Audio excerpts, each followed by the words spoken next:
సంవత్సరానికి 12 నెలలు, 12 నెలల్లో ఒక సంవత్సరం ప్రయాణం అని మనం లెక్కలు కడుతూ ఉంటాం. ఈ సంవత్సరానికి 6 మాసాలు ముగిసి మరో 6 మాసాల ప్రయాణాన్ని మరి చేయాలి, చేసి తీరాలి.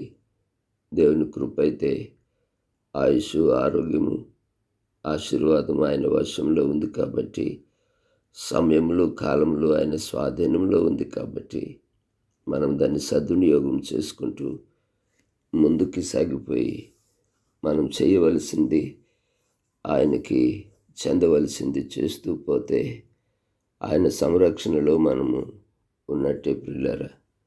ఏదేమైనా అందరికీ జూలై మాసపు శుభములు. జూలై నెలలో కావలసిన లేదా ఈ మిగిలి ఉన్న 6 మాసాలకి కావలసిన సమస్తాన్ని కూడా, అన్నీ కూడా అవసరమైన ప్రతి అవసరమైన మహిమైశ్వర్యం నుంచి మీ అందరికీ కూడా ఆయన తీర్చి సంరక్షించునుగాక. ఏదేమైనా నేటి దినానికి జూలై 1 తారీఖులో ఉన్న మనకి ప్రభు చెప్తున్నటువంటి, పరిశుద్ధాత్ముడు చెప్తున్నటువంటి మాట ఏంటంటే, ఎస్తేరు గ్రంథం 2వ అధ్యాయం 12వ వాక్యంలో 6 మాసములు గోపరస తైలముతోనూ 6 మాసములు సుగంధ వర్గములతోనూ అని రాయబడిన వాగ్దానం పరిశుద్ధాత్మ దేవుడు చెబుతున్నటువంటి మాట. దేవుడు ఆయుష్ని, ఆరోగ్యాన్ని సంరక్షిస్తూ పెంచి పెద్ద చేసిన కారణం నిరుపయోగంగా పడి ఉండడానికి కాదు. సోమరులుగా మనం మన ఆయుష్ని వృధా చేసుకోవటం కాదు ప్రియులారా. ఎస్తేరు జీవితంలో మరి ఎన్ని ఒడిదొడుకులు వచ్చినా, ఎన్ని కష్ట నష్టాలు ఆ బానిసత్వంలో భరించినా చూస్తున్న దేవుడు మరి విడిపించక మానడు, దుఃఖదినములు సమాప్తమక మానదు అన్నట్లుగా ఎస్తేరు జీవితంలో జరిగింది. అయితే ఆమెని మరి సెలెక్ట్ చేసి ఆ యొక్క చక్కటి అందగత్తెలలో ఒక చక్కటి బిడ్డగా ఉన్నప్పటికీ కూడా ఆమె రాణి అవ్వాలి అంటే, రాజు దగ్గరికి రావాలి అంటే, రాజు దయ పొందాలి అంటే మరి 6 మాసాలు గోపరస తైలముతో, 6 మాసాలు సుగంధ వర్గముతో మరి సిద్ధపడడానికి అప్పగించబడింది. ప్రియులారా, 6 మాసాల గోపరస తైలపు పరిచర్య అయింది. మరో 6 మాసాలు సుగంధ వర్గములతో మనల్ని పరిశుద్ధాత్మదేవుడు సిద్ధపరచడానికి ఆయన సిద్ధపడుతున్న దేవుడు అని ఈ వాక్యం ద్వారా మనం నేర్చుకోవచ్చు. ఈ 6 మాసాలు మరి బైబిల్ ప్రకారంగా, బైబిల్ వాక్యం ప్రకారంగా, ఆయన మాట ప్రకారంగా జీవించే వారికి 6 మాసాల గోపరస తైలపు సిద్ధపాటు అయింది. అంటే దాని అర్థం ఏంటంటే, చర్మ సంరక్షణ కొరకు వాడే రాజు దగ్గరికి వచ్చేటప్పుడు మచ్చైనను, ముడతైనను, అట్టిది ఏదైనాను లేకుండా చేసేది గోపరస తైలం కదండి. ఆ కాంతివంతమైన శరీరంతో మృదువుగా కావండి, మరి అంత అద్భుతంగా ఆ రక్తనాళాలు కూడా కనబడేటువంటి రీతిగా, నీరు తాగితే నీరు వెళ్తున్న ఆ స్పర్శ కూడా, ఆ ఇది కూడా, నీడ కూడా కనబడేటట్లుగా అంత మృదువుగా మనల్ని సిద్ధపరిచేది గోపరస తైలమండి కదండి. అందుకే 6 మాసాలు ఆ యొక్క సిద్ధపాటు అయింది. మోసే శరీరం కూడా అటు రీతిగా మెరిసింది కదూ.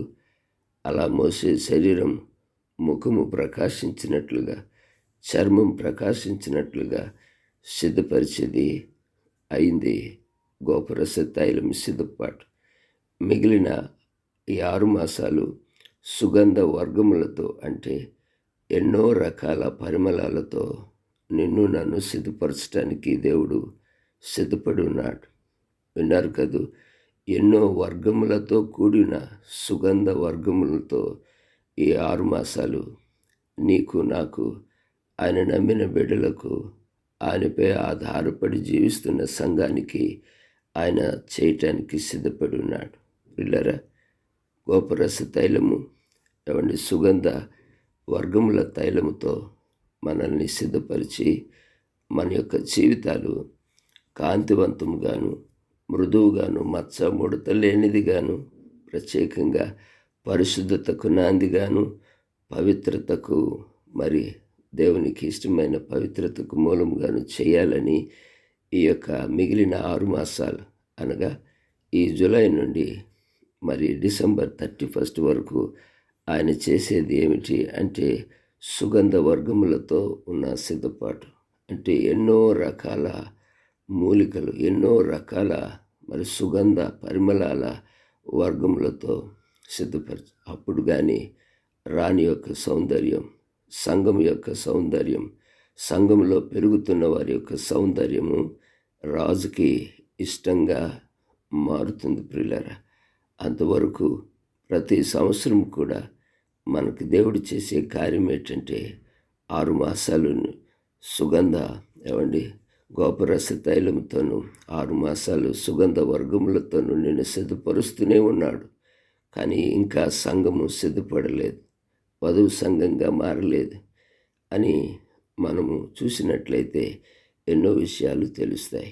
ప్రియులారా, మరి 6 మాసాలు సుగంధ వర్గములతో నిన్ను సిద్ధపరిచి అంటే ఊహించిన దానికంటే, అడిగిన దానికంటే ఎన్నో ఆలోచనలు కలిగి, తలంపులు కలిగి నిన్ను ఆదుకోవాలని, హెచ్చించాలని, ఘనపరచాలని దేవుని యొక్క ఉద్దేశం. మీకు గుర్తుందా? 45వ కీర్తన, మరి కోరహు కుమారులు ఓ దివ్యమైన సంగతితో నా హృదయం పొంగుతుంది అని పాడుతూ ప్రేమ గీతం ఆలాపిస్తూ 8వ వచనాన్ని మీరు గమనిస్తే, నీ వస్త్రములెల్లా గోపరస వాసనే, అగరు వాసనే, లవంగి పట్ట వాసనే అనగా సుగంధ వర్గములు ఇక్కడ కనిపిస్తున్నాయి. నిన్ను ఆనంద తైలంతో అభిషేకించి ఉన్నాను అన్న వాగ్దానం కనిపిస్తుంది. దంతముతో కట్టిన నగరులలో తంతి వాద్యములు నిన్ను సంతోషపెట్టును అనేటువంటి వాగ్దానాలు. ప్రియ దేవుని బిడ్డలారా, మన వస్త్రములు, మన శరీరాలు, మన జీవితాలు ఇవన్నీ కూడా దీనికి సాదృశ్యకంగా కనిపిస్తుంది. 6 మాసాలు మరి గోపరస తైలపు సిద్ధపాటు అయిందా? మిగిలిన 6 మాసాలు సుగంధ వర్గముల తైలపు సిద్ధపాటు. ఆ మొదటి సిద్ధపాటు అయిన వాళ్ళకి ఈ 2వ సిద్ధపాటు సిద్ధంగా ఉంది. ఏదేమైనా దేవుని సంగమా, మిగిలిన 6 మాసాలు ఈ యొక్క సుగంధ వర్గముల తైలంతో అనేకమైన కలయికతో గోపరస వాసన, అగరు వాసన, లవంగి పట్ట వాసన, సువాసన. అందుకే పౌలు అంటాడు, మనము మన జీవితాలు పరిమళ వాసనగా ఉండాలని. అవును ప్రియులారా, మనం పరిమళ వాసనగా ఉండాలని ఆ ప్రాణప్రియుడు, ఆ యొక్క 10,000 మందిలో అతి కాంక్షణీయుడు సిలువలో యాగమయ్యాడు. ఆ యాగానికి ఫలితంగా లోకంలో ఉన్న వాటిని, లోక నటనను ఆశ్రయించక 6 మాసాలు గోపరస తైలపు సిద్ధపాటు, 6 మాసాలు సుగంధ వర్గముల సిద్ధపాటు. మరి మన వస్త్రములు అనగా మన జీవితాలు ఎప్పుడు గోపరస వాసనతో, అగరు వాసనతో, లవంగి పట్ట వాసనతో నిండిపోయి ఉండాలి.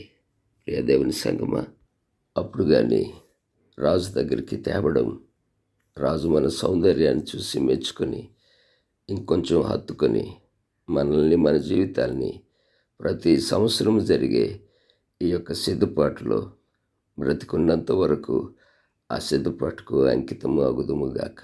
ఆమేన్. ప్రేమగల తండ్రి, కృపగల రాజా, ఈ చక్కటి మాటలు బట్టి నేను స్తుతిస్తున్నాం. 6 మాసాలు గడిచాయి ప్రభు. మరో 6 మాసాల్లోనికి అనగా జూలై 1వ తారీఖు అడుగు పెట్టినాం. ఈ 6 మాసాలు సుగంధ వర్గముల తైలము, అనేక పరిమళాలతో ఉన్న తైలముతో మమ్మల్ని సిద్ధపరచమని అప్పగించుకోవటానికి కావలసిన వాక్య జ్ఞానం దయచేయండి. ప్రతి సంఘము సంఘంలోంచి వచ్చే వాసన, అగురు వాసన, లవంగి పట్ట వాసన, గోపరస వాసనలతో నిండిపోవునుగాక. మహిమ ఘనత నీకే చెల్లిస్తూ నీపై ఆనుకున్న మమ్ములను ఈ 6 మాసాలు కాచి కాపాడావు. మిగిలిన ఈ 6 మాసాలు కూడా ఈ సంవత్సరానికి అయా కావలసిన సిద్ధపాటు నీ చిత్తమైతే నూతన సంవత్సరం అందుకునేదాకా కావలసిన ఆయుష్, ఆరోగ్యం, అభివృద్ధి, నా తండ్రి బుద్ధి జ్ఞాన సర్వ సంపదలు దాగి ఉన్న నీలో మేము దాగి ఉండడానికి కృప చూపమని మా ప్రభువును మా రక్షకుడైన యేసు నామములో ప్రార్థించి అడిగి పొందుకున్నాం తండ్రి. ఆమేన్. తండ్రి, కుమార, పరిశుద్ధాత్మ త్రియేక దేవుని దీవెన సన్నిధి మనందరికీ తోడైంటును గాక. ఆమేన్. God bless you. Have a blessed month of July. Have a blessed day. Good day.